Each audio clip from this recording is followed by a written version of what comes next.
Levi. Ang sigaw ni Amara ay pumunit sa katahimikan ng kanilang maliit na hapag-kainan. Isang malakas na kalabog ang sumunod, at sa isang kisap mata, ang isa sa kanyang 6 na anghel ay nakahandusay na sa sahig na semento. Napatayo siya, naitula ang upuan sa likuran. Ang amoy ngang sinaing at pritong itlog na kanina lang ay bumabalot sa kanilang munting tahanan ay tila naglaho, pinalitan ng nakakalasong amoy ngang takot. Levi. Anak. Lumuhod siya sa tabi niyang anak, nangingini ang nga kamay na dumapo sa maliit na mukha nito. Maputla. Masyadong maputla. Sinapo niya ang lik nito, nahahanap ng pulso. Salamat sa Diyos, mayroon. Ngunit mahina. Anong nangyari kay Levi, Mama? Tanong ni Leah, ang panganay sa 6, habang ang mamata nito ay nalalaki sa paalala. Sunod-sunod na matanong ang umalingaw mula sa iba pa. Nagsimulang umiyak si Lara, ang pinakasensitibo sa lahat, habang si Luis ay napakapit sa kanyang palda. Mama, mainit si Leo, sabi ni Luna, na nakaupo pa rin sa tabi na kakambal. Mabilis na lumingon si Amara. Nakita niya si Leo na nakayuko sa mesa, ang nui nakapatong sa kanyang nga braso. Hinawakan niya ito. Nanginginig siya sa naramdamang init. Para siyang humawak ng baga. Isang malamig na kilabot ang gumapang sa kanyang likuran. Hindi ito ordinaryong laknat. Hindi ito simpleng pagkahilo. May mali. Isang bagay na napakasama ang nangyayari. Kaninang umaga lang. Ang bahay na ito ay puno ng ingay at tawanan. Kaninang umaga lang. Ginigising niya ang 6 na natutulog na anghel. Si Leah at Luna. Makayakap sa isang bane. Si Leo at Levi. Magulo ang buhok at may bakas pang laway sa pisngi. At sina Lara at Luis, ang bunso, na kailangan pa niyang kilitiin para bumangon. 6 na buhay, 6 na mundo. 6 na dahilan kung bakit siya bumabangon araw-araw. 6 na kandila na nagbibigay liwanag sa madilim niyang mundo. Ngayon, ang 6 na kandila ng kanyang buhay ay tila sabay-sabay na hinihipan ng isang malagim na hangin. Sa maliit na emergency room ng pampublikong ospital sa San Isidro, ang bawat tunog ay parang karayom na tumutusok sa kanyang pag-isip. Ang paggiyak ng isang sanggol sa kabilang kurtina.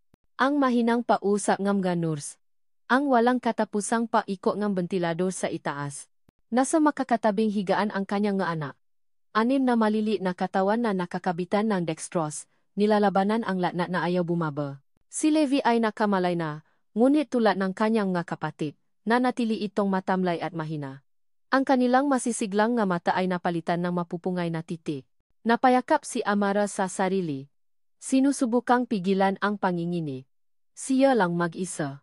Sa loob ng 5 taon, nasanay na siya lang ang gumagawa ng lahat. Siya ang nanay, ang tatay, ang tagapagluto, ang labandera, ang teacher, ang doktor. Ngunit ngayon, sa harap ng isang kalabang hindi niya makita, nararamdaman niya ang bigat ng pagiging nag-iisa. Kinuha niya ang kanyang luma at gasgas ng cellphone. Ang wallpaper, isang masayang litrato na 6 na nakangiting mukha na kuha noong huling Pasko. Binuksan niya ang gallery. May isang folder doon na minsan niya lang buksan, kapag hindi na niya kaya ang lahat. Ang nakaraan. Isang litrato lang ang laman. Isang lalaking nakangiti. Ang mamatay nangungusap, kuha sa isang priya 6 na taon na ang nakalipas. Si Lian. Bago nagbago ang lahat, bago siya nawala na parang bula. Pinagmasdan niya ang mukha sa screen. Ang muhang minsan ay naging buong mundo niya. Ang muhang kaparehong ganyang nga anak na lalaki. Isang patak ng luha ang pumata sa screen, binubura ang ngiti ni Lian. Mabilis niya itong pinunasan. Hindi ito ang oras para sa galit. Hindi ito ang oras para sa pagsisisi. Mrs. Reyes? Napapitla si Amara at mabilis na itinago ang cellphone. Isang doktor na may katandaan, mukhang pagod pero may kabaitan sa mata, ang lumapit sa kanya. Tumayo siya. Dok, kamusta po sila?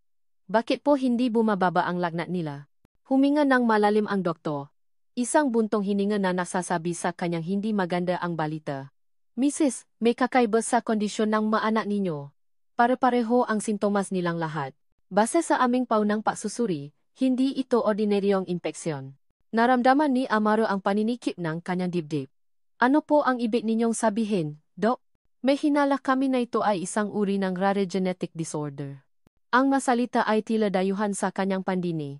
Genetic disorder. Isang sakit na namamana, Mrs. Isang sakit na nasa dugo. Tinitigan siya ng doktor ng diretso sa mata. Para makasiguro kami at para malaman namin ang tamang lunas, may mga kailangan kaming malaman. May biglang kumabo sa lalamunan ni Amara. Alam na niya kung saan patungo ang usapang ito. Ito ang tanong na kinatatakutan niya sa loob ng 5 taon. Kailangan namin ng kumpletong medical history ng pamilya. Pagpapatuloy ng doktor. Mula sa site ninyo. At mula sa site ng ama nila. Nanikpit ang hawak ni Amara sa kanyang damit. Ang hangin ay tila naubos sa silid. Ito na nga. Ang multo nakaraan na pilit niyang tinatakbuhan ay nasa harapan na niya ngayon, humaharang sa daan patungo sa kaligtasan ng kanyang mga anak. Mrs. Reyes, sabi ang doktor, ang boses ay mas seryoso na ngayon. Bawat oras ay mahalaga. Kailangan naming makausap ang ama nga bata. Kung hindi na tinapos ng doktor ang sasabihin. Hindi na kailangan. Naiwan si Amara na nakatayo, nakatiti sa kawalan. Ang tunog ng emergency room ay naglaho. Ang tanging naririnig na lang niya ay ang nakabibinging tibok ng sarili niyang puso. Isang ritmong nagsasabi ng isang katotohanan. Para mailigtas ang kanyang 6 na kandila, kailangan niyang harapin ang apoy na minsan nang sumuno sa kanya. Walang tulog ang buong gabing iyon. Si Amara ay nakaupo sa isang upuang plastik sa labas ng emergency room, ang likod ay nakasandal sa malamig na pada habang ang mga mata niya ay nakatitig sa 6 na higaan sa loob. Ang masalitang gokta ay paulit-ulit na umugong sa kanyang isipan, isang nakalulunod na korong ng takot at kawalang pag-asa. Isang sakit na namamana. Mula sa site na ama nila. Bawat oras ay mahalaga. Napapikit siya ng mariin. Ama. Isang salitang pilit niyang inalis sa bokabularyo ng kanyang nga anak. Isang taong ginawa na lang niyang isang multo, isang anino na hindi na dapat pangbalikan. Ngunit ngayon, ang multong iyon ang tanging may hawak ng susi. Ang pride ba niya? Ang sakit na dinulot sa kanya? Mas mahalaga pa ba ang nga iyon kaysa sa hininga ng 6 na maliliit na nilalang na umaasa sa kanya? Huminga siya ng malalim. Ang sagot ay malinaw. Kahit gaano pa ito kasakit. Kinaumagahan, bago pa man sumikat ang araw, ginawa niya ang tawag. Gina, sabi niya sa kaibigan, ang boses ay basa at pagod. Kailangan kong iwan sila sa iyo. May pupuntahan lang ako. Saan ka pupunta? Amara, anong nangyayari? Nag-aalalang tanong ni Gina sa kabilang linya. Sa Maynila. Isang sandaling katahimikan. Alam ni Gina ang lahat. Alam niya ang kwento ni Lian. Sigurado ka ba diyan? Pinunasan ni Amara ang isang luhang hindi niya na malayang pumata. Pinalitan ng tigas ng bakal ang lambot sa kanyang mukha. Wala na akong ibang papipilian, Gina. Para sa mga bata. Sa terminal ng bus, isa-isa niyang hinalikan ang noong kanyang gaanak. Ang balat nila ay mainit pa rin. Babalik si Mama, okay. Maging mabait kayo kay Ninang Gina niyo. Lumingon siya sa kaibigan. Ang nga matay naksusumamo. Bantayan mo sila para sa akin. Kahit buhay ko, itataya ko para sa kanila. Mag-ingat ka, sagot ni Gina, hinawakan ang kamay niya ng mahigpit. Ang pag-alis sa San Isidro ay parang pag-iwan sa isang bahagi ng kanyang kaluluwa. Ang biyahe papuntang Maynila ay isang mahabang paglalakbay sa nakaraan. Habang tumatakbo ang bus sa highway, ang matanawin sa labas ng bintana ay naglalaho, napapalitan ng mga alaala. Ang perya, ang tawa ni Lian, ang pangako, at ang biglaang pananahimik. Pagdating niya sa siyudad, sinalubong siya ngingay ng nagtataasang magusali at na milyon-milyong taong hindi niya kilala. Napakaliit niya. Naramdaman niya ang lamig ng aircon mula sa mall, ang bilis ng masasakyan, at ang bigat ng hangin. Ito ang mundo ni Lian. Isang mundong milya-milya ang layo sa simpleng buhay na pinili niya para sa kanyang anak. Nanginginig ang matuhot niya nang tumayo siya sa harap ng isang torengang salamin at bakal. Delgado Corporation. Ang pangalan ay tila isang sumpa na nakaukit sa ginto. Pumasok siya sa lobby. Sinalubong siya ng malamig na hangin mula sa icon at ng sahih na marmol na sobrang kintab, halos masilaw siya.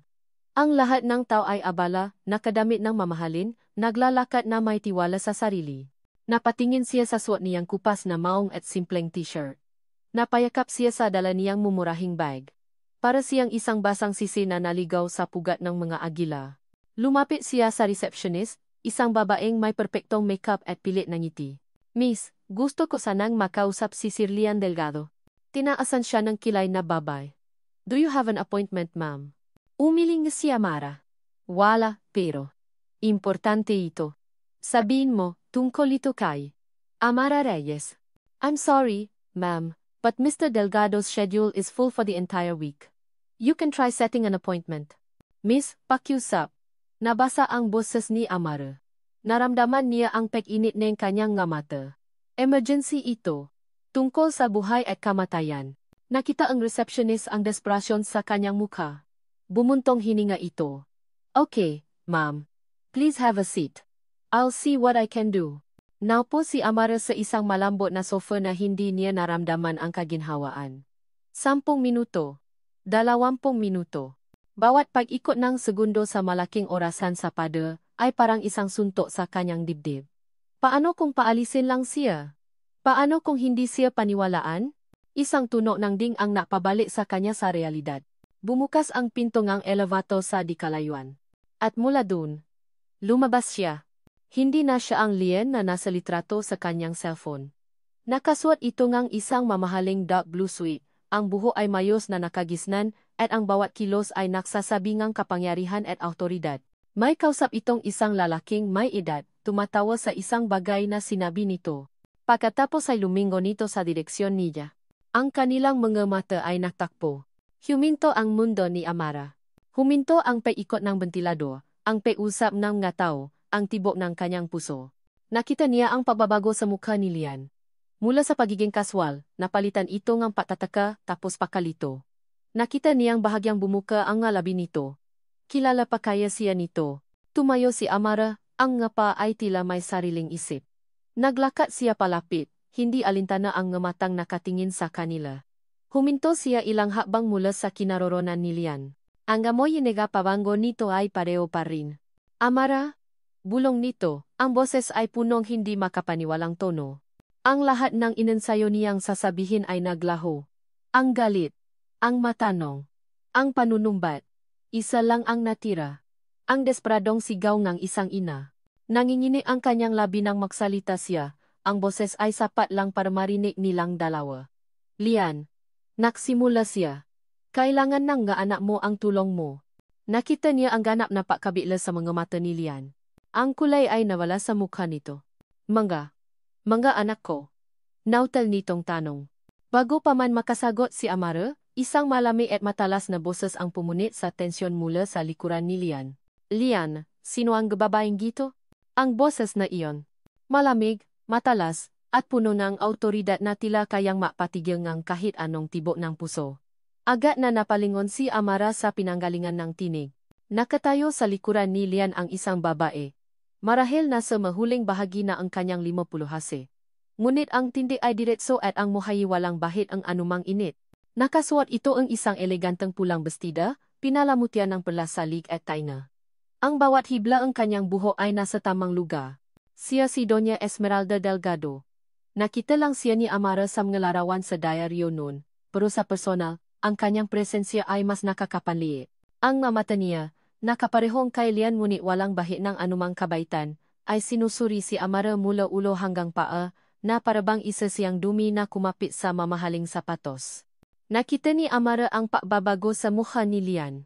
Mula sa pagkabigla, napalitan ito ng takot.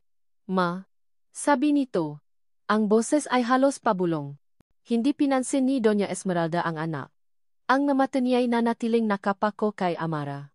Hindi mo ba narinig ang tanong ko, Lian? Sino siya? Bago pa man makasagot si Lian, si Amara na ang naglakas-loob. Alam niyang kung hindi siya kikilos ngayon, mawawala ang pagkakataong ito. Ako po si Amara Reyes. Isang bahagyang pagtaas ng kilay ang naging reaksyon ng Donya. At ano ang kailangan ng isang Amara Reyes? Sa CEO aking kumpanya. Mama. Sandali lang sinubukan ni Lian na mamagitan. Manahimik ka, Lian, putol ng Donya. Hindi inaalis ang tingin kay Amara. Hindi ikaw ang kinakausap ko. Ang utos ay simple at tahimik. Ngunit may bigat na nakpatahimik hindi lang kay Lian, kundi sa buong paligid. Ang ilang empleyado na nakukunwaring abala ay mas lalong yumuko sa kanilang nga ginagawa. Sa opisina ko tayo mausap, sabi ng Donya kay Amara. Hindi iyon isang paanyaya. Iyon ay isang utos. Ang paglalakat patungo sa opisina ng Donya ay parang paglalakat sa pasilyo ng kamatayan. Ang bawat hakbang ni Amara sa makapal at malambot na karpet ay mabigat. Ang nadingding ay napapalibutan ng mamahaling pinta. Ang lahat ay sumisiga ng yaman at kapangyarihan mga bagay na wala siya. Papasok sa opisina, ang unang napansin niya ay ang isang malaking bintanang salamin na tanaw ang buong siyudad. Mula dito, ang mga tao sa ibaba ay parang langgam lang. Ganito siguro sila nakikita Aga Delgado. Iniwan sila ni Lian sa labas. Silang dalawa na lang. Hindi siya pinaupo ni Esmeralda. Sa halip, umupo ito sa kanyang malaking silang balat sa likod ng isang mesa na gawa sa maitim na kahoy. Pinakrus nito ang kanyang mabraso at tinitigan siya. Ang katahimikan ay mas masakit pa kaysa sa anumang siga. Ngayon, nagsimula ang Donya. Sabihin mo sa akin. Ano itong kabaliwan na sinasabi mo tungkol sa maanak? Nanginig ang makamay ni Amara, kaya hinawakan niya ng mahigpit ang strap ng kanyang bag. Hindi po ito kabaliwan. May 6 po akong anak. At si Lian ang ama. Isang tawa ang kumawala sa mga labi ni Esmeralda. Hindi ito masayang tawa.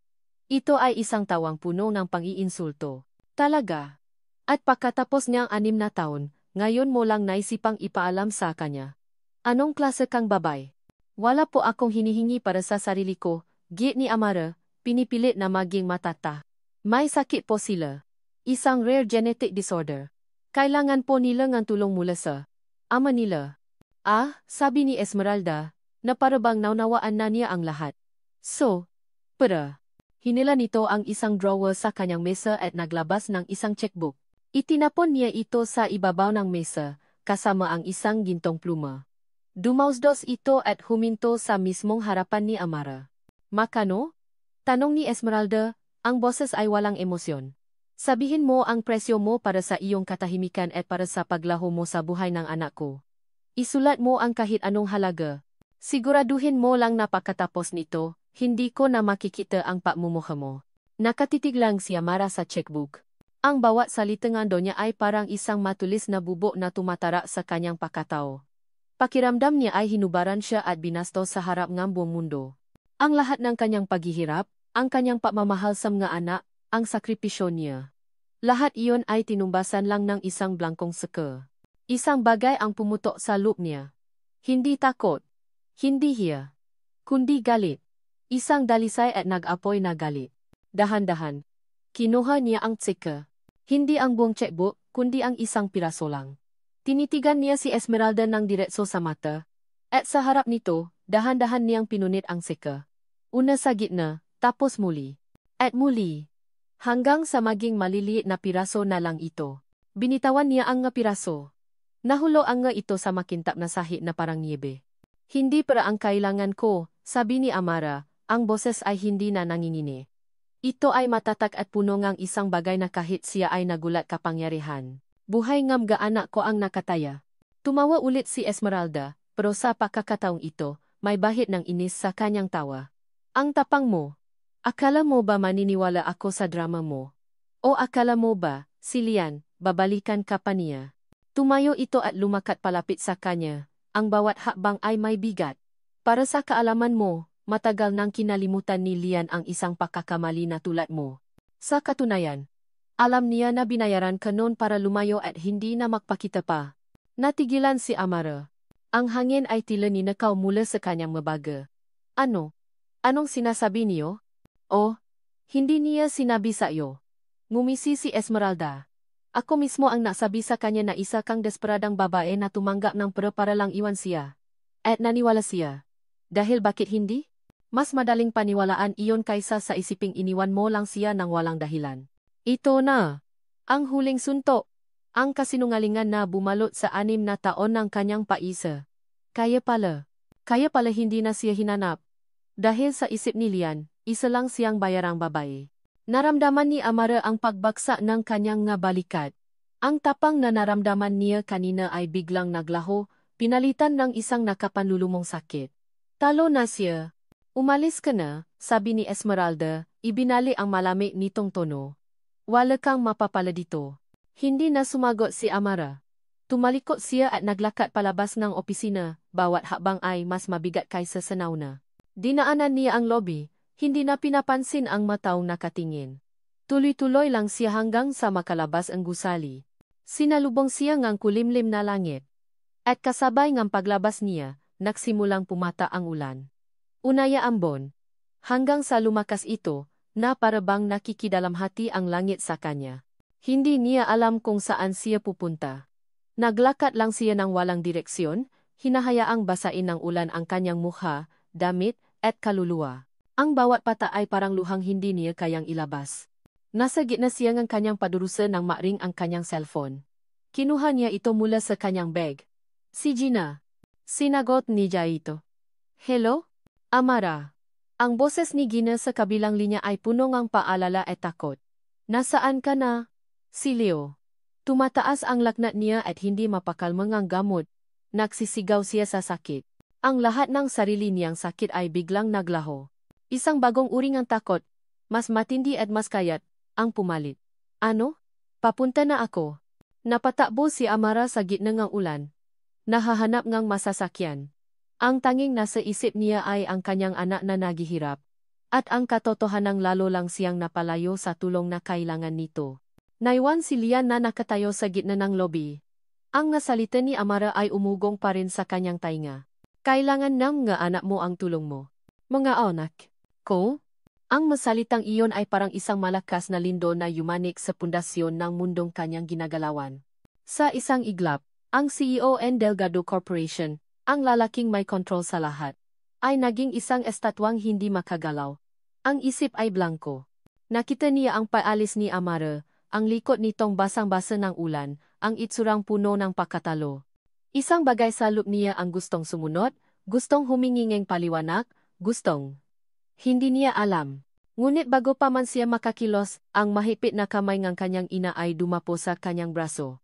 Halika, sabi ni Doña Esmeralda, ang boses ay kalmado na ulit na ngunit may bakal pa ring bigat. Mag-usap tayo. Sa loob ng marangyang opisina ng kanyang ina, pakiramdam ni Lian ay bumalik siya sa pagiging isang batang paslit na pinapagalitan. Ang amoy ng mamahaling leather at air freshener ay tila nakakasakal. Ano ang ibig sabihin ng lahat ng iyon, Lian? Tanong ni Esmeralda. Umupo ito sa likod ng kanyang mesa at tinitigan siya.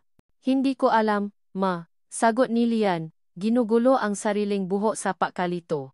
Bigla na lang siyang sumulpot. Sinabi niya may mga anak kami. At naniwala ka agad. Tumaas ang kilay ng kanyang ina. Anak, ilang beses ko bang kailangang sabihin sa iyo? Ang nga babaeng tulad niya, gagawin ang lahat para sa pera. 6 na taon, Lian. 6 na taon siyang nanahimik. Bakit ngayon lang? Dahil siguro naubos na ang perang ibinayat sa kanya nun. Pero, ma, iba ang itsura niya kanina. May desperasyon sa mga mata niya. May sakit daw ang mga bata. Siyempre. Iyan ang pinakamadaling paraan para makuha ang simpatya mo, git ni Esmeralda. Lian, matalino ka. Huwag kang padadala sa isang simpleng drama. Pinoprotektahan lang kita, anak, mula sa mataong gustong samantalahin ang kabaitan mo. Ginawa ko na ito noon.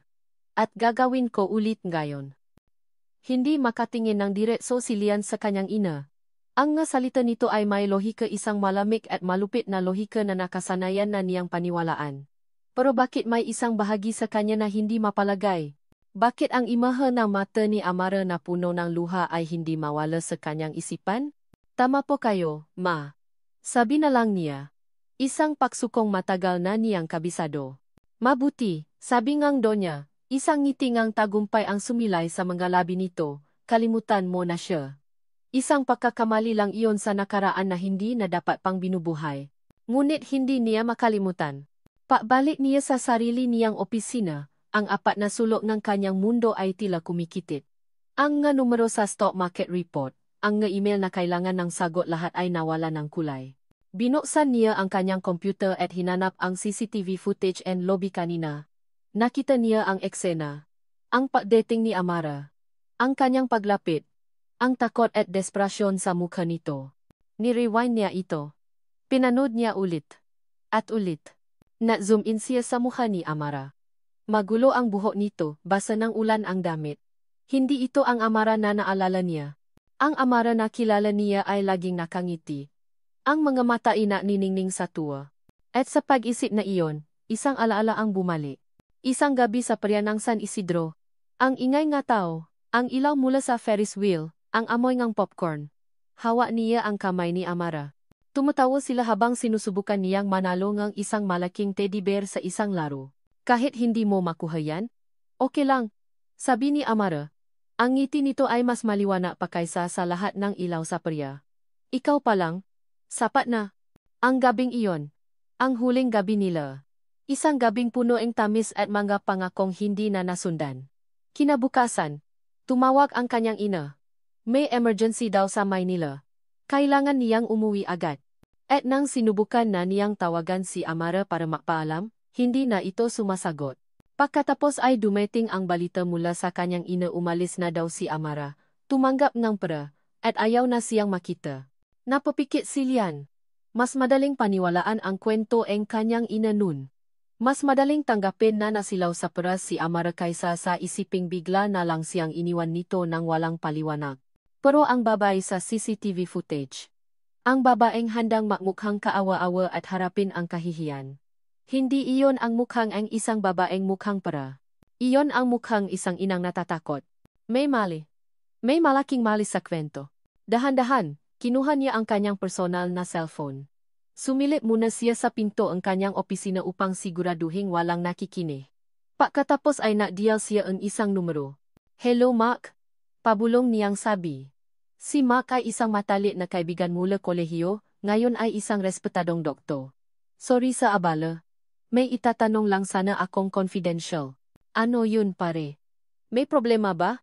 Sagot sa kabilang linya.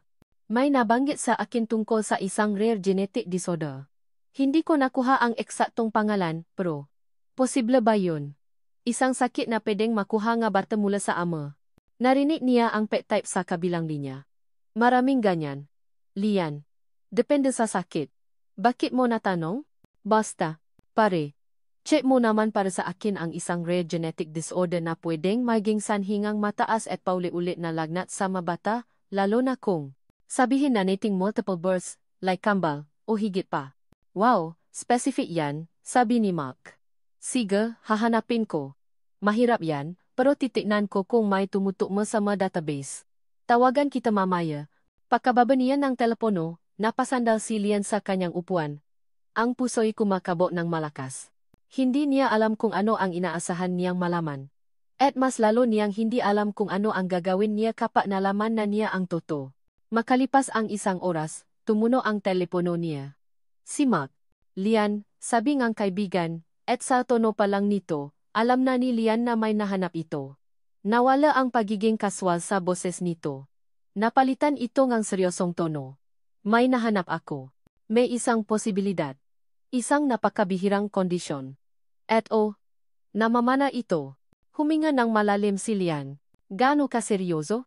Isang sandaling katahimikan ang sumunod. Lian, seryoso ito. At may isang bagay pa. Naalinlangan si Mark, na para bang hindi sigurado kung paano sasabihin ang susunod. Habang chine-check ko ang maposibleng sakit, na cross-reference ako sa ilang malumang medical journal. Ang uring gene na ito, may history sa pamilya niyo. Napaupo ng diretso si Lian. Ano? Paano? Pero hindi sa side ni papa mo. Ang biyahe pabalik sa San Isidro ay isang mahabang paglalakbay sa impyerno. Bawat kilometrong tinatakbo ng bus palayo sa Maynila ay isang kilometrong naglalayo sa kanya mula sa tanging pag-asa at naglalapit sa kanya sa katotohanang kinatatakutan niya. Ang bawat pag-ring ng kanyang cellphone ay isang sundang sa kanyang puso. Sige na. Nagulat. Hindi bumababa ang lagnat ni Leo. Nagsusuka na rin si Luna. Si Livy ay ayaw kumain. Ang nga salita ay malinaw. Ngunit ang isip ni Amara ay tila lumulutang sa isang dagat ng ingay ang busina ng nga sasakyan. Ang nga kasinungalingan ni Esmeralda. Ang takot sa mga mata ni Lian. At ang walang katapusang pag-iyak ng kanyang nga anak sa kanyang gunita. Pagdating niya sa terminal ng San Isidro, tumakbo siya. Hindi niya ininda ang pagod o ang gutom. Dumiretso siya sa ospital. Ang dibdib ay sumisikip sa bawat hakbang. Naabutan niya si Gina sa labas ng ward. Ang mukha nito ay puno ng pag-aalala. Sa loob, nakita niya ang kanyang 6 na anak, mas matamlay, mas maputla kaysa dati. Ginawa ko na ang lahat, Amara, sabi ni Gina, ang boses ay pagod. Pero parang walang epekto ang gamot. Sabi ng doktor, kailangan na talaga nilang malaman kung anong sakit ito. Napahawa si Amara sa salamin ng bintana. Ang noniyayi nakasandal dito. Nabigo siya. Napunta siya sa Maynila na may dalang mali na paasa, at umuwi siyang wala nang natira kundi abo. Kinabukasan, nagsimula ang tunay na ganti na Reyna.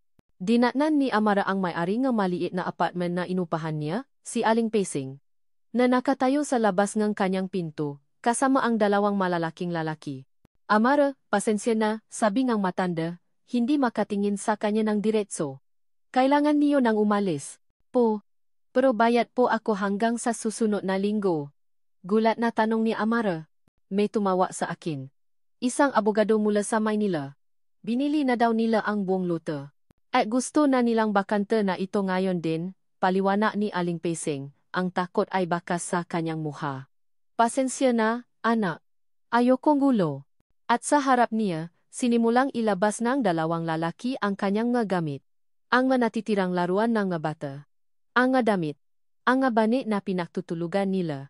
Ang nga mumurahing kaldero at plato. Ang buong buhay niya, itinatapon sa gilid ng kalsada na parang basura. Wala siyang nagawa kundi ang manod, ang magaluhay tahimik na dumadaloy sa kanyang pisngi. Nang subukan niyang pumasok sa maliit na patahian kung saan siya nagtatrabaho, hinarang siya ng may-ari, si Mang Edgar. Amara, pasensya na, sabi nito. Iniabot sa kanya ang isang maliit na sobre na naglalaman ng kanyang huling sahod.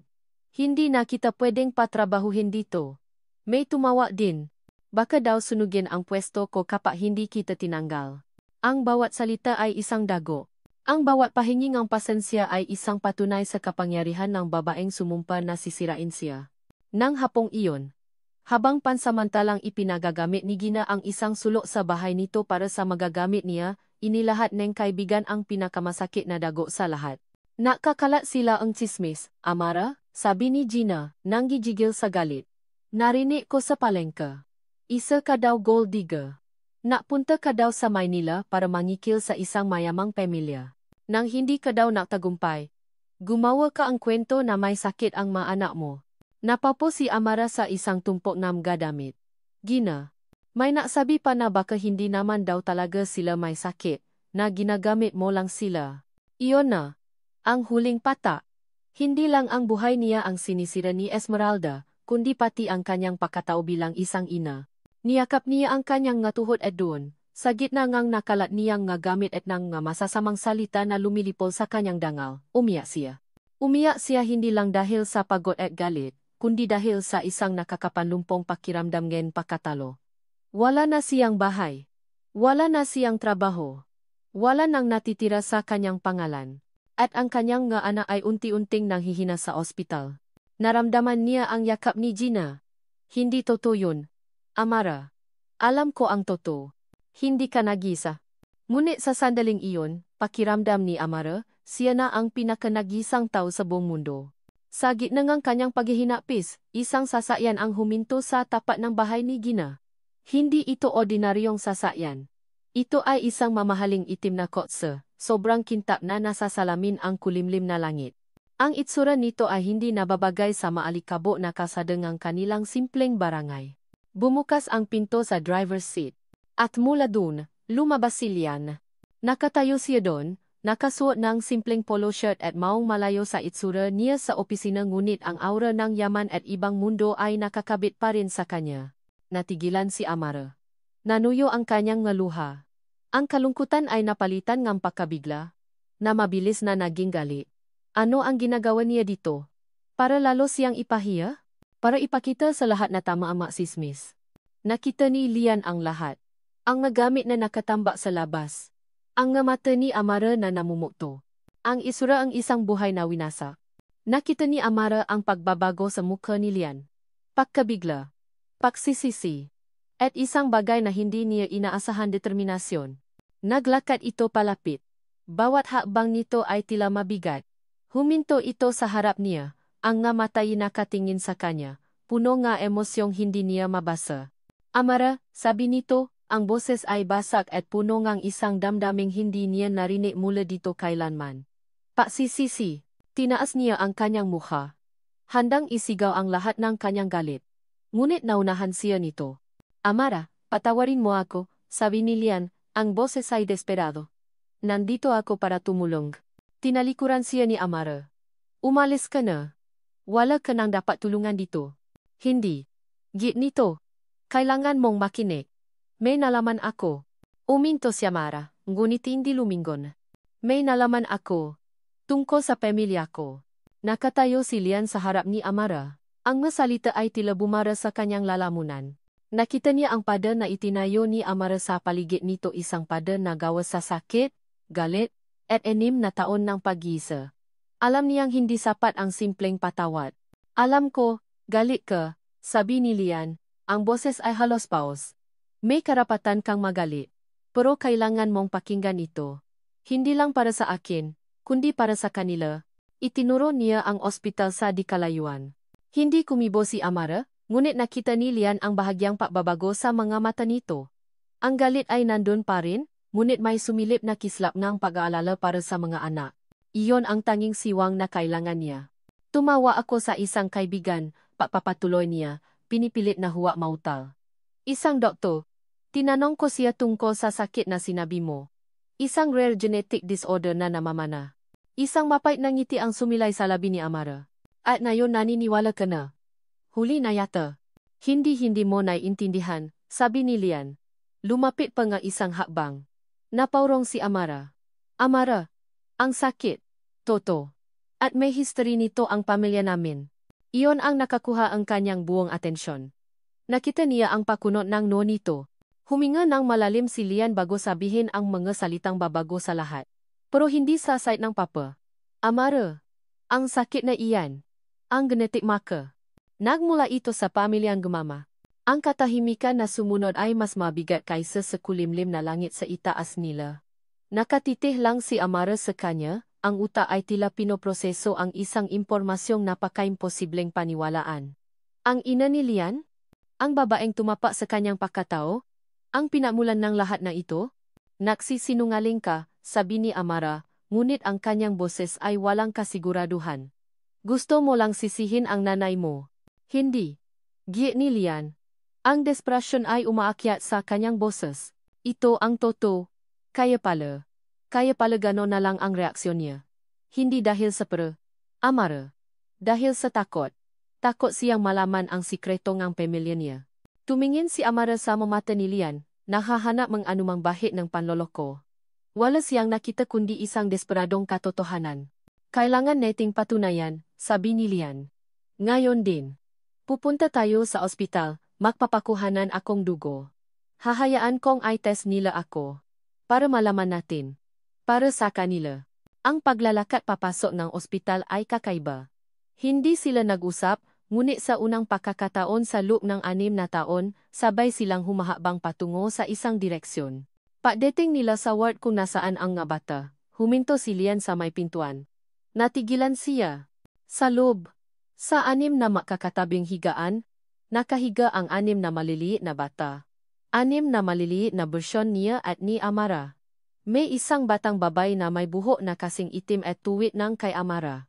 May isang batang lalaki na ang hugis ng panga ay eksaktong kopya ng sa kanya. Nakita niya ang kanyang mga mata sa isa. Ang kanyang ilong sa isa pa. Para siyang sinampal ng realidad.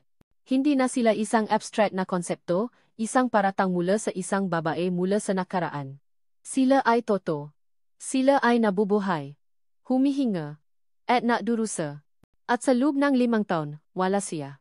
Isang nakakapasong kirot ng pagsisisi ang gumapang sa kanyang dibdib, mas masakit kaysa sa anumang pisikal na sakit. 5 taon. 5 Pasko. 5 kaarawan. 5 taon ng maunang salita. Maunang hakbang. Matawa at iyak na hindi niya nasaksihan. Lahat dahil sa isang kasinungalingan. Lahat dahil sa sarili niyang karuwagan.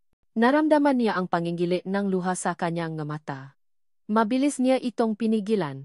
Hindi ito ang oras para sa awa sa sarili. Lumapit siya sa mga higaan. Si Amara ay tahimik na nakasunod sa likuran. Tinitigan niya ang bawat mukha. Si Lia, si Leo, si Luna, si Levi, si Lara, si Luis. Binulong niya ang kanilang mapangalan sa kanyang isip. Sila, bulong niya, hindi para kay Amara, kundi para sa sarili. Sila ang nga anak ko. Lumapit ang doktor na nakausap ni Amara. Ipinaliwanag ni Lian ang sitwasyon. Nakita niya ang pagtataka sa mukha ng doktor na mabilis na napalitan ng profesional na interes. Sige. Sir. Sabi ang doktor. Kung ganon kukuhaan natin kayong blood sample para sa paternity test at para na rin sa genetic screening. Umupo si Lian sa isang upuan habang inihahanda ng nurse ang manggagamit. Tumingin siya kay Amara na nakatayo sa isang sulok, nakayakap sa sarili. Ang kanilang mga mata ay muling nagtakpo. Sa pagkakataong ito, wala nang galit sa mga mata ni Amara. Ang nakita niya ay isang pagod na kaluluwa na kumakapit sa huling hiblangang paasa. Sa tingin na iyon, nangako si Lian sa sarili. Ayusin niya ito. Kahit anong mangyari, ayusin niya ito. Naramdaman niya ang tusok ng karayom sa kanyang braso. Habang dumadaloy ang kanyang dugo papasok sa maliit na vial, pakiramdam niya ay isang lason ang inilalabas mula sa kanyang sistema. Ang paghihintay ay isang uri ng torture. Naupo sila sa labas ng laboratorio, ilang pulgada ang pagitan ngunit parang milya-milya ang layo. Walang nagsasalita. Ang tanging naririnig ay ang kanilang mahininga at ang malayong tunog nga nangyayari sa ospital. Makalipas ang halos isang oras, lumabas ang doktor, may hawak na isang brown envelope. Tumayo silang dalawa. Binuksan ng doktor ang envelope at binasa ang mapapal sa loob. Tumingin muna ito kay Lian, pagkatapos ay kay Amara. Ang resulta ng paternity test. Nagsimula ang doktor. Ay 99% positif. Sir Lian. Kayo ane ang ama. Huminga ng malalim si Lian, isang halo ng bigat at ginhawa. Tumingin siya kay Amara. Nakita niya itong napapikit, na parabang isang malaking tinik ang nabunot sa kanyang dibdib. At tungkol sa genetic screening, pagpapatuloy ng doktor. Kinukumpirma nito na taglay niyo nga. Sir, ang recessive gene na kapareho ng nakikita namin sa dugo ng mabata. Ito na. Ang katotohanan. Masakit, nakakagulat. Ngunit sa wakas, isang malinaw na daan. Isang malinaw na kalaban. Ngayon alam na namin kung ano ang hahanapin, sabing doktor, may bagong pag-asa sa kanyang boses. Magsisimula na kami sa tamang treatment plan.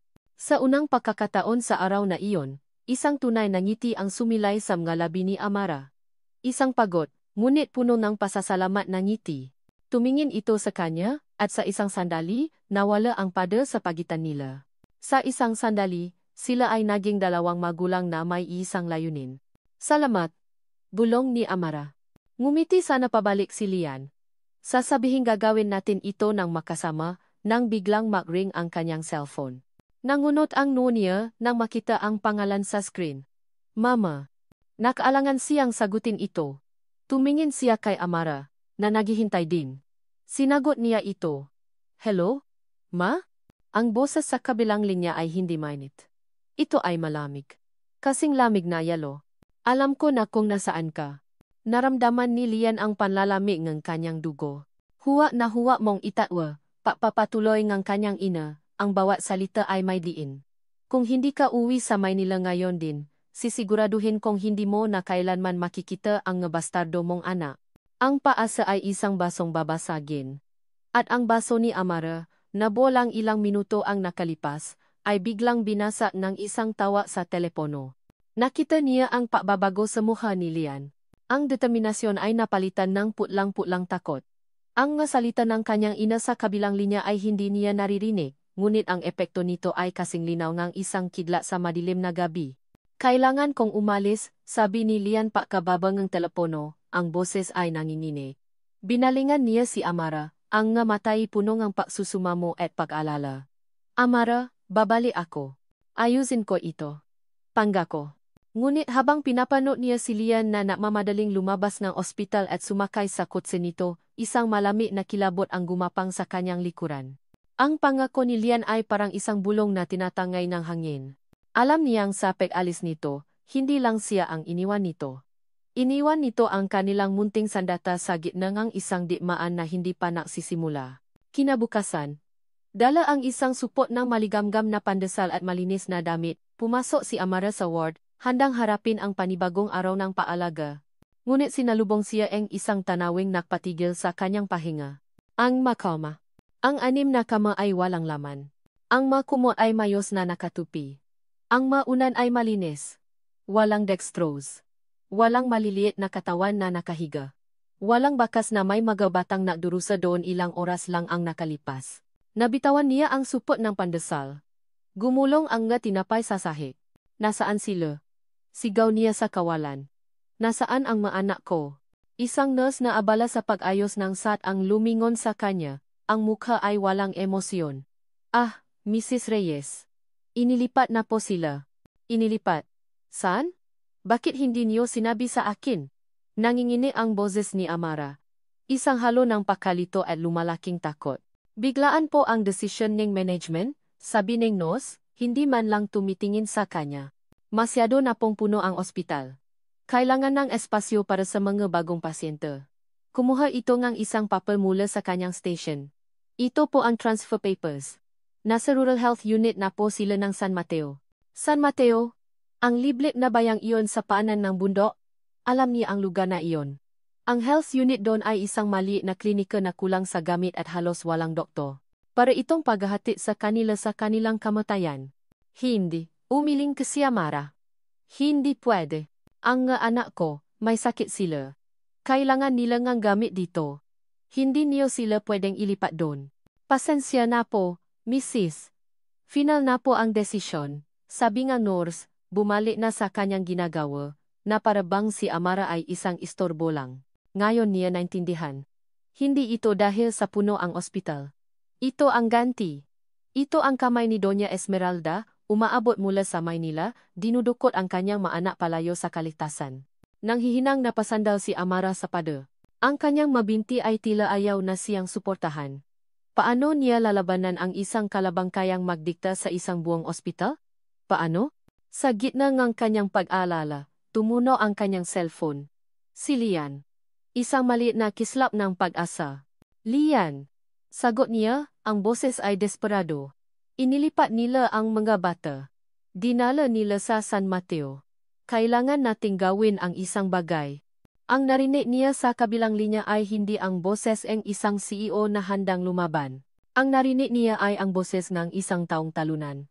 Isang basa at puno ng sakit na boses. Amara. Lian, anong nangyari? Isang mahabang katahimikan na sinundan ng isang buntong hiningang puno ng bigat. Kinausap ko si Mama. Nag-away kami. Ipinamuha ko sa kanya ang lahat. At? Tanong ni Amara, kumakapit pa rin sa paasa. At? Wala siyang pakialam, sabi ni Lian, ang boses ay tuluyan ng nabasa. Wala na. Amara. Anong wala na? Pinutol niya ang lahat. Ang credit card ko, ang bank accounts ko. Lahat. Inalis niya ang pangalan ko bilang signatory sa kumpanya. Wala akong pera, Amara. Wala akong kapangyarihan. Wala akong kahit ano. Ang bawat salita ay isang pako na ibinabaon sa kanyang kabaong. Nawalan sila ng pera. Nawalan sila ng pangyarihan. At ngayon nawawala na rin ang pagkakataon ng kanyang mga anak. Wala na lahat. Ulit ni Lian, ang boses ay isang bulong ng pagkatalo. Patawarin mo ako, Amara. Nabigo ako. Ibinaban niya ang tawag. Nakatayo si Amara sa gitna ng pasilyo ng ospital. Ang telepono ay hawak pa rin sa kanyang tainga. Ang transfer papers ay nasa sahig. Ang pandesal ay malamig na. Tumingin siya sa paligid. Ang mga taong naglalakad. Ang nganusa na nag-usap, ang mundo ay patuloy na umikot. Walang pakialam sa kanyang pagguho. Lahat ay nawala. Mayroon na silang pangalan para sa sakit. Mayroon ng isang ama na handang tumulong. Ngunit sa isang iglap, kinuha lahat iyon pabalik. Naiwan siyang mag-isa, mas nag-isa kaysa dati, dahil sa pagkakataong ito, natikman niya ang pag-asa bago ito agawin mula sa kanya. Nanlambot ang kanyang matuhod. Dahan-dahan siyang napaluhod sa malamig na sahig. Yumuko siya, niyakap ang sarili, at doon, sa gitna ng abalang pasilyo, walang boses na humagulgol. Ang sakit ay sobrang tindi, hindi na kayang ilabas ng mga luha. Pakiramdam niya, nabigo siya bilang isang ina. Talo na siya. Habang nakaluhod siya doon, sa pinakamadilim na sandali ng kanyang buhay, naramdaman niya ang pag-vibrate ng cellphone sa kanyang kamay. Hindi niya ito pinansin. Ano pa ang masamang balita na pwede niyang matanggap? Ngunit nagpatuloy ito sa pagring. Sa huling lakas na natitira, itinaas niya ito sa kanyang tainga. Hindi na tiningnan kung sino ang tumatawag. Hello? Sabi niya. Ang boses ay patay. Isang boses ngang isang matandang lalaki ang sumagot. Isang boses na mahina, medyo nanginginig, ngunit may bigat ng karunungan at panahon. Si Mrs. Amara Reyes ba ito? Sino po ito? Ako ang dating doktor ng pamilyang Delgado, sabi ngang matanda. May kailangan kang malaman tungkol kay Esmeralda. Ang boses sa kabilang linya ay ang boses ng nakaraan, isang multo na bumabangon mula sa limot. Sino po ito?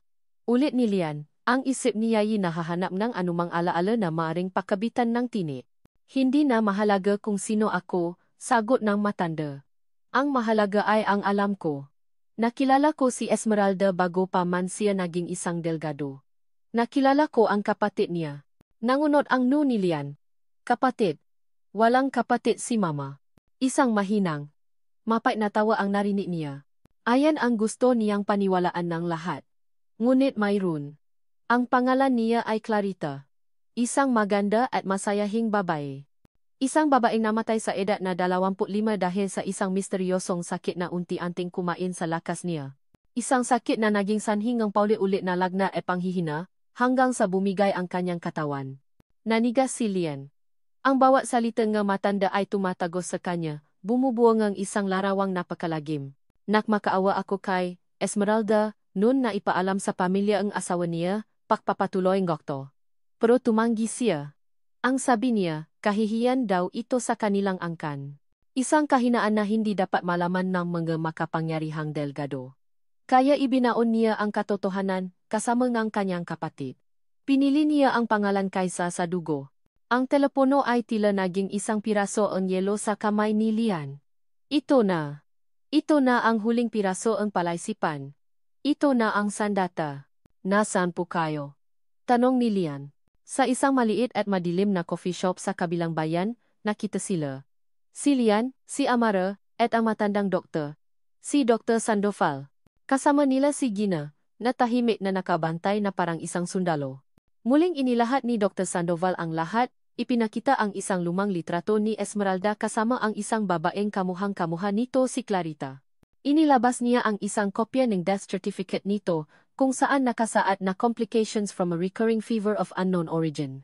Tinitigan ni Amara ang dokumento, ang matain na lalaki sa hindi makapaniwalang pagtingin. Ang lahat ng paghihirap niya, ang panganib sa buhay ng kanyang maanak, ay naugat sa isang kasinungalingan na mas matanda pa kaysa sa kanya. Pagkatapos usap, habang pawi, si Lian ang bumasa sa katahimikan sa loob ng kotse. May plano ako, sabi niya. Ang kanyang boses ay hindi nabasag o punong pagalinlangan. Ito ay kalmado. Malamig. At puno ng isang bagay na ngayon lang narinig ni Amara isang mapanganib na determinasyon. Tumingin siya kay Amara. Magtiwala ka sa akin. Sa huling pagkakataon, magtiwala ka. Tumango si Amara. Wala na siyang ibang pagpipilian. Ang Delgado Mansion ay kasing tahimik ng isang puntot nang bumalik si Lian.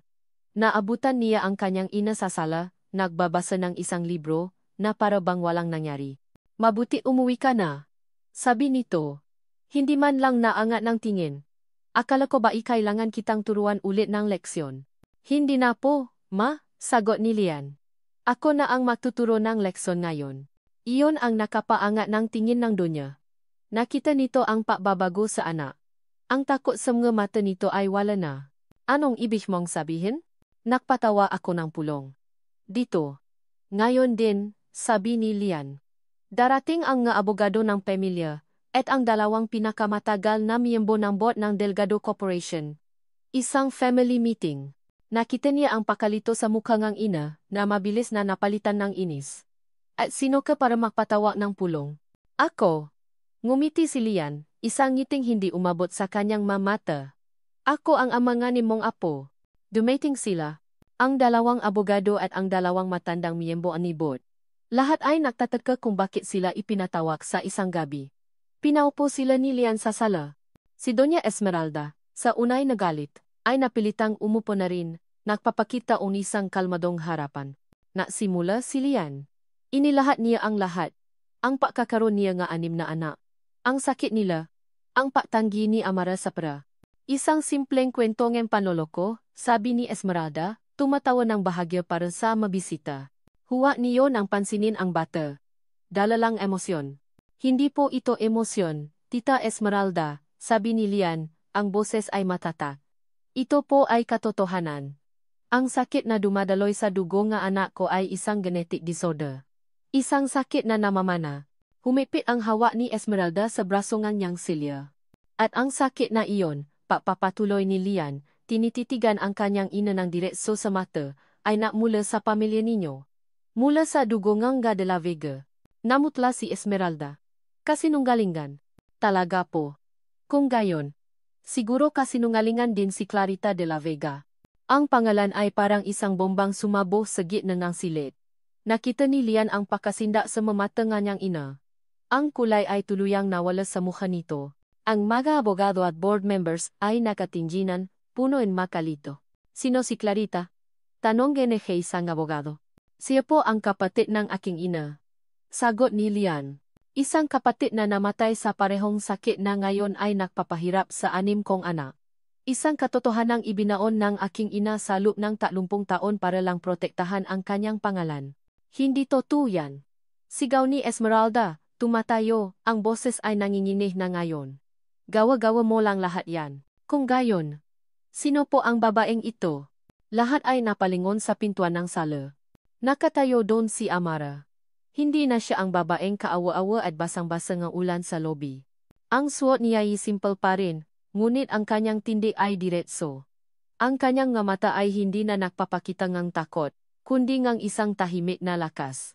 Sa kanyang kamay, hawak niya ang 6 na kopya ng birth certificate ng kanilang anak. Naglakat siya papasok at inilapa ang mga dokumento sa mesa. Hindi ko na po kailangan pang mapaliwanag, sabi ni Lian, ang boses niya ang kumokontrol sa buong silid. Nandiyan ang lahat ng ebidensya. Tumingin siya sa kanyang ina, na ngayon ay nakatingin kay Amara na parabang nakakita ito ng multo. Ang maskara ng kapangyarihan ni Esmeralda ay tuluyan ng nabasa. Ang natira ay isang babaeng tumatanda, nanginginig, at nalulunod sa sarili niyang kasinungalingan. Itigil niyo na ito, Mama, sabi ni Lian, ang boses ay hindi nagalit, kundi pagod na. O ipapaalam ko sa buong mundo kung sino talaga kayo. Hindi bilang si Doña Esmeralda Delgado, kundi bilang ang babaeng hinayaan na mamatay ang sariling kapatid at muntik nang gawin ulit iyon sa sarili niyang apo. Hindi na makasagot si Esmeralda. Ang lakas ay tuluyang nawala sa kanyang binti. Napaupo siyang muli. Hindi, napabaksak siya sa sofa. Ang mga mata ay tulala. Ang bibig ay nakabukas ngunit walang salitang lumalabas. Talo na siya. Tinalikuran na siya ni Lian. Lumapit siya kay Amara, na nakatingin sa kanya. Ang mata ay puno ng hindi may paliwanag na emosyon. Hinawakan niya ang kamay nito. Malamig ito. Ngunit hinawakan niya ito ng mahigpit. Tapos na. Bulong ni Lian. Para lang sa kanilang dalawa. Ayusin natin to. Nang gabing iyon, sa harap mga abogadong natigilan at isang inang tuluyang gumuho. Hinawakan ni Lian ang kamay ni Amara. At sa unang pagkakataon, hindi siya bumitaw. Ang sumunod na oras ay isang mabilis at malabong panaginip para kay Amara. Nakita niya ang isang Lian na hindi niya pa nakikita kailanman. Ang binatang duwa at nag-aalangan ay naglaho. Ang pumalit ay isang lalaking kumikilos ng may autoridad at desperasyon. Nakita niya itong pumirma sa mga papeles na nagpapahintulo sa emergency transfer, gamit ang kapangyarihang ipinakait sa kanya kanina lang. Narinig niya itong kausapin sa telepono ang pinakamagagaling na espesyalista sa Maynila, ang boses ay hindi nagtatanong, kundi naguutos. At sa gitna ng gabi, dumating ang isang ambulansya. Hindi ito ang luma at kinakalawang na sasakyan ng munisipyo. Ito ay isang modernong mobile clinic, kumpleto sa gamit at mga bihasang paramedik. Habang maingat na inililipat ang kanyang 6 na anak, nanatili si Lian sa kanyang tabi. Ang kamay nito ay isang mainit at matata na presensya sa kanyang likod. Sa pag-alis ng ambulansya mula sa San Isidro, tila iniwan din nila ang madilim na anino ng kahapon. Ang sumunod na buwan ay isang malabong halo ng moy nga antiseptic, ng tunog ng monitor sa ospital, at ng isang emosyong matagal nang hindi nararamdaman ni Amara. Paasa. Nasa isang pribadong silid sila sa isa sa pinakamahusay na ospital sa Maynila. Ang sikat ng araw ay malayang pumapasok sa malaking bintana, na bibigay liwanag sa mga drawing ng mga bata na nakadikit sa pader. Ang kanilang mga laknat ay unti-unting nawala. Ang kanilang mga ngiti, na minsan ay naging isang malayong alaala, ay dahan-dahang bumabalik. Napanood ni Amara si Lian na unti-unting matutong maging isang ama. Hindi siya perpekto. Minsan, baliktad ang pagkakalagay niya ngang diaper ni Luis. Ang makwentong binabasa niya para kay Lara ay may mali-maling tono. Ngunit nandun siya. Bawat umaga, siya ang unang gising para tulungan ang mga nurse. Bawat gabi, siya ang huling nakabantay, kahit nakakatulog na sa upuan. Siya ang nagpapakain kay Leo. Siya ang nagpapatulog kay Levi. Siya ang matiyagang nakikipaglaro kina Lia at Luna. Si Doña Esmeralda. Hindi na sila muling ginambala. Nabalitaan na lang nila na umalis ito ng bansa isang paktakas mula sa kahihiyang nilihan nito. Hindi alam ni Amara kung ano ang nararamdaman niya tungkol doon. Awa, galit, marahil wala. Ang mahalaga ay wala na ang anino nito sa kanilang buhay. Isang gabi, habang mahimbing na natutulo ang 6 na bata sa kanilang nga kama, naabutan sila ni Lian na tahimik na nakaupo sa maliit na sofa sa sulok ng silid. Umupo si Amara sa tabi niya. Sa loob ng ilang minuto, tanging ang mahinang tunog nga monito ang kanilang naririnig. Lian basag ni Amara sa katahimikan. Lumingon ito sa kanya, ang mga mata ay pagod ngunit kalmado.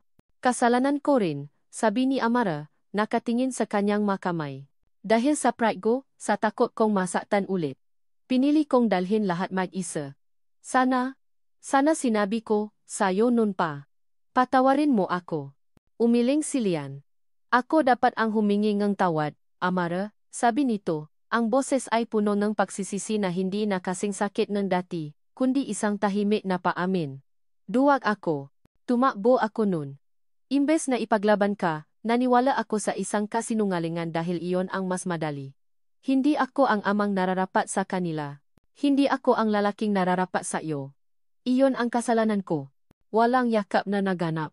Walang halik. Ang mayroon lang ay isang tahimik na paunawa. Isang pagpapatawa na hindi na kailangang bigkasin. Dahil ipinapakita na ito sa bawat pag-alaga, sa bawat pagdamay, sa bawat gabing sabay silang nakbabantay. Makalipas pa ang ilang linggo, isang maraw na hapon, pinayagan ng doktor na makalabas sa silid ang mga bata at maglaro sa hardin ng ospital.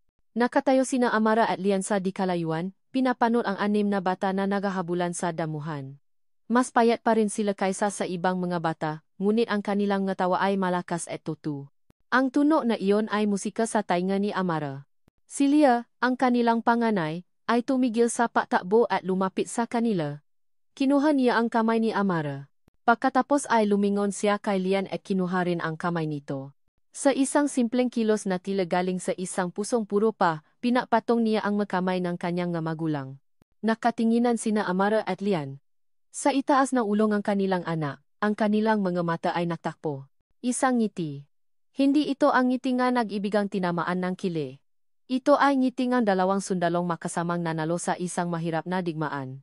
Ito ay ngiti ngang 2 taong sinira ng nakaraan, ngunit pinili na buuin muli ang isa't isa para sa hinaharap. Isang ngiti ngang paggalang. Isang ngiti ngang pagsisimula. Habang pinagmamasdan niya ang 8 taong makakasama sa ilalim ng sikat ng araw ang 6 niyang anak, ang lalaking bumalik, at siya mismo naisip ni Amara ang lahat. Ang sakit, ang luha, ang pagsubok. Lahat ay may halaga. Hindi ito ang pamilyang pinangarap niya noong dalaga pa siya. Ito ay mas higit pa. Ito ang pamilyang pinili nilang ipaglaban. At dito nagtatapos ang kwento nina Amara at Lian.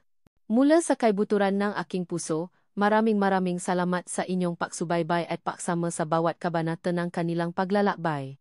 Habang isinusulat ko ang kwentong ito, naramdaman ko ang bigat ng bawat luha ni Amara, ang pagsisisi sa mga mata ni Lian, at ang walang hanggang pagmamahal na nabigay sa kanila ng lakas. Ang kanilang istorya ay isang paalala na ang tunay na pamilya ay hindi lamang nakikita sa dugo, kundi sa papiling manatili, magpatawad, at lumaban ng makakasama. Ito ay kwento ng paasa na kahit sa pinakamadilim na gabi, laging may sisikat na umaga. At ito ay kwento ng pagpapatawad, hindi lang para sa iba, kundi para na rin sa ating mga sarili. Ngayon, nais ko namang marinig ang inyong salobin. Ano ang pinakapumata na esena sa inyong puso? Anong aral ang inyong natutunan sa paglalakbay nina Amara at Lian? Hinihikayat ko kayong iwan ang inyong mga komento sa ibaba. Ang bawat salita mula sa inyo ay isang inspirasyon at nagsisilbing liwanag sa aking pagsusulat. Hanggang sa muli nating pakikita sa susunod na kwento, Kwento NG Kapalaran.